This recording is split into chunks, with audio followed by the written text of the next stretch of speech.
So let's continue. We're going to create a file called app.js that's going to hold our startup code for the server. So I'm going to go here under our projects directory. I am going to create the file app.js. Okay, so let's get started writing our first Express server. First, you're going to need to import or require Express. So let's do it. We're going to do a const variable. Let's call it Express. And we're going to do a require with the Express package name. Okay? So after requiring Express, you get this guy right here. We're going to use this guy and call it as though it were a function. So we're going to do the following like this. Okay? So when you call this guy, you're going to get an Express application. So we're going to store this in a variable called app. Okay? Now, our app needs to run on a specific port. So let's create a variable for the port.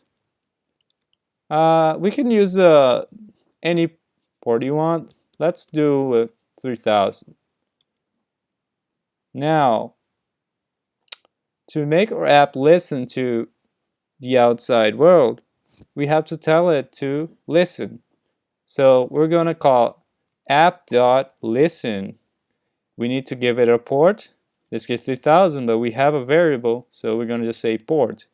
And then you pass a callback that you want to be executed after it started listening.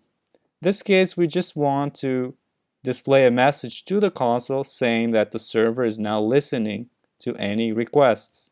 So we're going to do console log, okay. Now we're going to say Express server is now listening to incoming connections or whatever. Let's say just listening. Let's also say the port, because that's useful for the person who starts up the server, because you need to know what port to access the server at.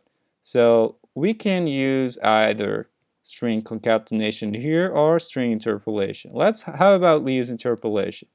So since ES6, we can use interpolation if we substitute the quotes, a single quotes here in my case, with a backtick. Okay, backtick is the key next to the letter 1 in the American keyboard, next to the number 1, sorry. Okay, so Express service while listening on, so I'm going to use a $sign with the curly braces to interpolate the value. The variable port here has the value 3000 that will be substituted here in this part. Okay, think of it that way. Anyway, so let me enable soft wrap so you can see the line breaks there. I can decrease the font size. So let's review what we wrote. First, we have to require the Express,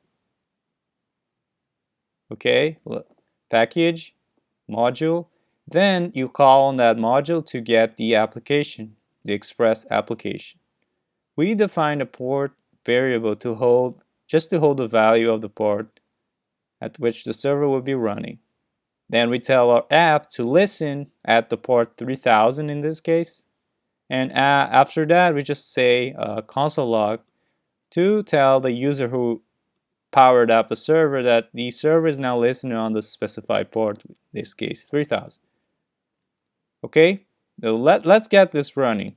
Let's go to the terminal, and you can see the files are here. You have app.js, so you're just simply going to say node app.js. Now it said the message, Express server is now listening on 3000. Oops, I should say the word port, by the way, on port 3000. Let's try again, just to make it nicer. Oh, but before I try again, how do I get out of this, right? So I can use Control-C to kill the server. Control-C, okay? And that will send a signal to stop the server. Now I can try again. Now I added the word port there. Now it's nice. Now it's listening, okay? So Express server is listening on port 3000. So you can access this guy at localhost http://localhost:3000. But right now we don't have any routes, so I don't know what we're gonna get. Let's try it out.